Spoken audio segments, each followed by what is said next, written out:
Hi Year 6, I'm back in school this week, so I'm going to read the next chapter of Letters from the Lighthouse by Emma Carroll, and we're on the chapter called Together. Ephraim disappeared down the ladder, the wind making his oilskins flap like ship's sails. I was tempted to give him a head start, then follow anyway, and he guessed as much.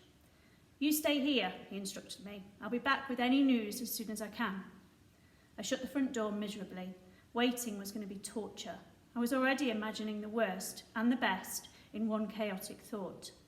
It didn't help that the lighthouse had started swaying slightly, which Ephraim said happened when the wind was particularly strong.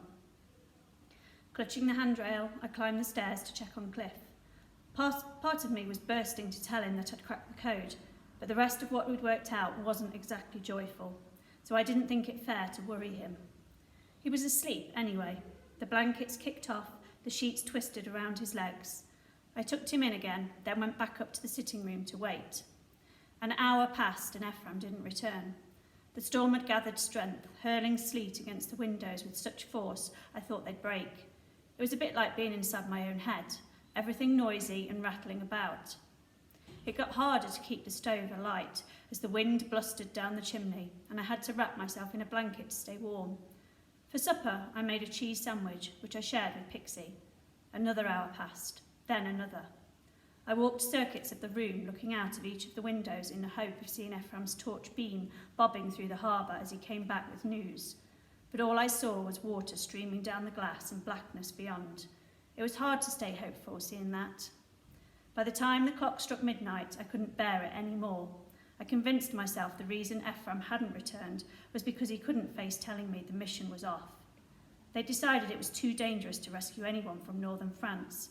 It didn't take much effort to picture Suki at gunpoint or being dragged by the Gestapo to some rat-infested prison. Tightening the blanket around my shoulders, I couldn't get warm. If Dad were here now, he'd talk to me, listen to me, make me see things in a different way. "Dad," I whispered out loud, "please make sure Suki comes home. Seeing as you didn't, it's only fair that she does, don't you think? I don't mean to bargain, but..." "Who are you talking to, Olive?" Cliff squinted sleepily at me from the top of the stairs. I got up, shaking off the blanket and wrapping him in it. He was definitely ill because he didn't fidget or tell me not to fuss. Glad of the company, I made him have the chair while I perched on his arm. "I've got something to show you," I said. There was an oil lamp burning brightly on a little table beside the chair. Taking Suki's note from my pocket, I was about to explain to Cliff how the code worked, thinking he'd like to know.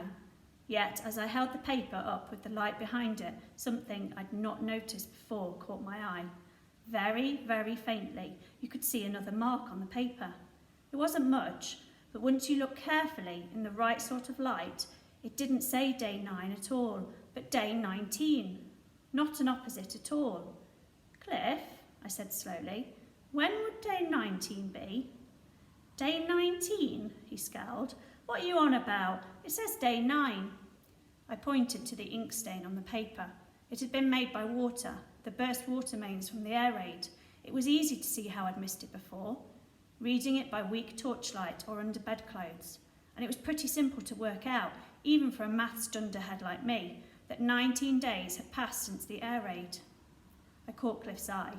He grinned. Suddenly, I was grinning too. Day 19 was today, tonight. The boat wasn't stuck in France or even delayed. It was on its way at this very moment. Everything was going to plan. I jumped up, hands cupping my own face in excitement. "Right, action stations, Cliff. What do we need to do first?" Cliff passed me the binoculars he'd brought upstairs. "Have a look through these. There's a flashing light out to sea." I grabbed them. "Where? Which window?" Cliff pointed to the one on the left. I raced over, resting my elbows on the sill to steady them, pressed the binoculars to my eyes. Then, just to the left, a bright light flashing on and off. It was there, then gone again. There, then gone, but it was most definitely a light. This was a quiet stretch of sea, I reminded myself, my heart beating very fast. The fishing boats were still moored in the harbour. They didn't go out in a storm. I handed the binoculars back to Cliff. "It's got to be the boat from France, hasn't it?" "I reckon so. Where's Ephraim? We need to tell him." "At Queenies." I fetched my coat, buttoning it up all wrong in the rush. "You'll be okay here if I go?" "Of course. He was already kneeling importantly in the chair nearest the window. I'll keep lookout. The wind was so strong it blew me like a leaf up the hill to Queenies. No one heard me knocking on the front door, so I tried the little window to the left of the steps, just like I'd done on our first night here. Oh, come on, I muttered, hugging myself against the icy sideways rain. I was impatient to be back on the beach. You could hear the sea roar, the waves thump as they hit the harbour wall. It was going to be a heck of a job landing the boat safely, and without drawing attention to ourselves. I wasn't sure how far off the coast it was, but every minute standing here we were wasting time. I was just about to give up and try Mrs. Henderson's instead when I remembered the back door. You reached it by an alley at the side of the house, and it opened onto the kitchen where Queenie and Ephraim might well be. It had to be worth a try. In the day the door was always open. At night Queenie bolted it on the inside, so again I had to knock. This time I heard the noise of a chair scraping the floor. At last someone was coming. The door, though, stayed shut.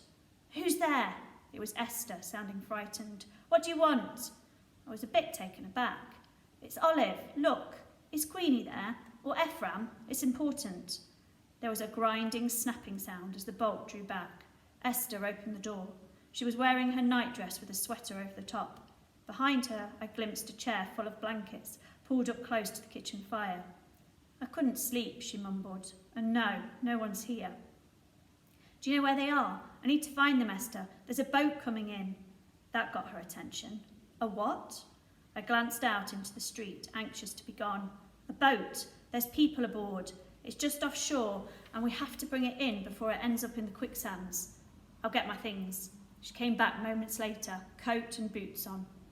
Right, now we need to find the others. Tell them what's happening, I said to her. Esther looked me in the eye, boldly, directly, like someone I'd want on my side. I don't know where they are, she answered. But Olive, we can't do this. Let's bring the boat in by ourselves. Down on the beach, there was no sign of Queenie or the others. All I could see were the white tops of the waves as they crashed onto the shingle. What shall we do first? Esther shouted above the wind. Flash your torch out to sea, I yelled back, because it sounded like a sensible idea. Out there somewhere in the storm was Suki. She might even be able to see us or hear us. Though I was freezing and frightened, that thought kept me going. It was Esther who spotted it first. Light! Over to the left! Coming in fast! My heart leaped to my throat. There was the sound of scrambling on the shingle as Esther rushed to the water's edge. In my torch beam, I glimpsed her knee-deep in the shallows. Can't see anything more, she called. Whatever it was has gone.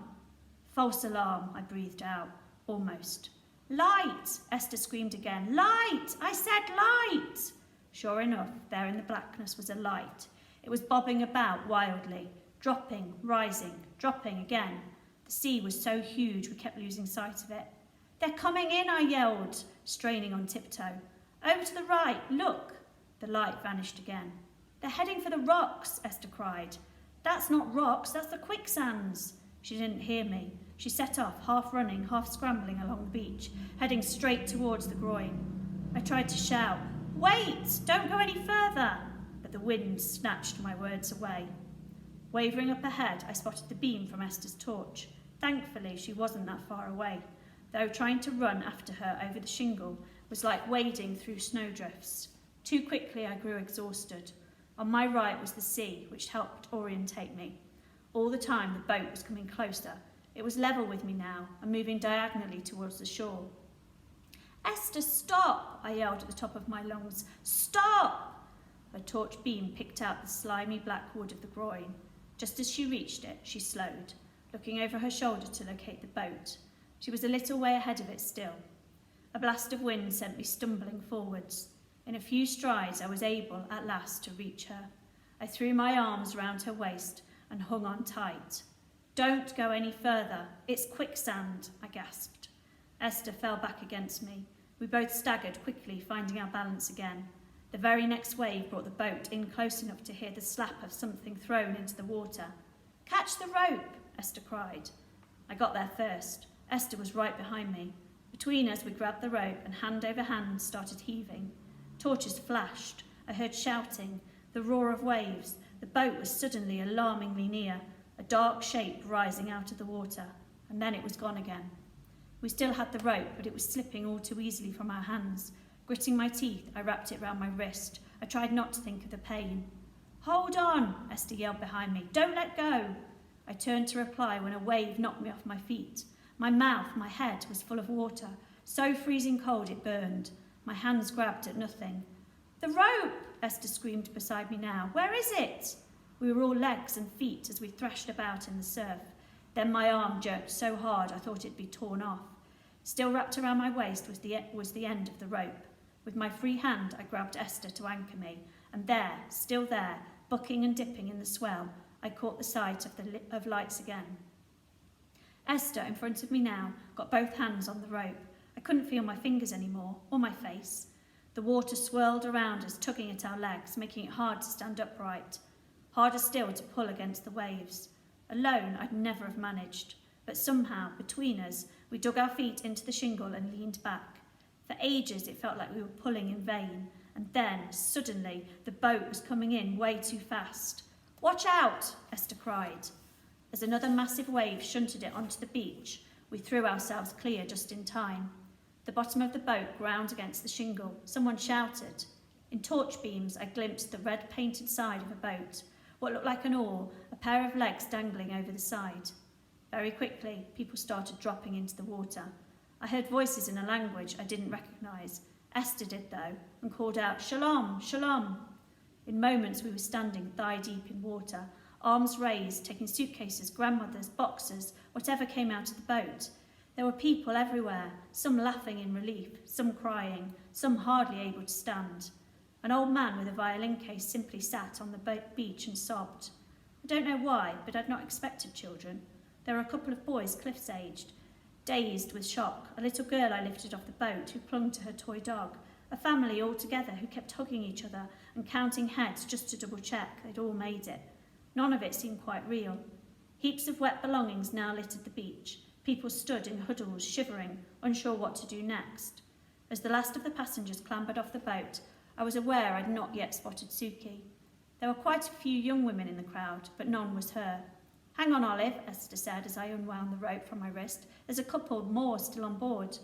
The last passengers were a woman and a man. The woman was crying. It was clear she didn't want to get off the boat. She held a white bundle in her arms. The man was trying to take the bundle from her, persuading her to climb down. All the while, the boat was rocking dangerously in the surf. As I gripped the rope again, Esther did the same. The water, now churning around the boat, was trying to drag it back out to sea. The man sensed it. Swinging himself over the side, he grabbed the woman. Somehow, the pair tumbled down onto the beach. The waves were coming in faster. The rope was taut again, pulling against us. My arms felt ready to drop off.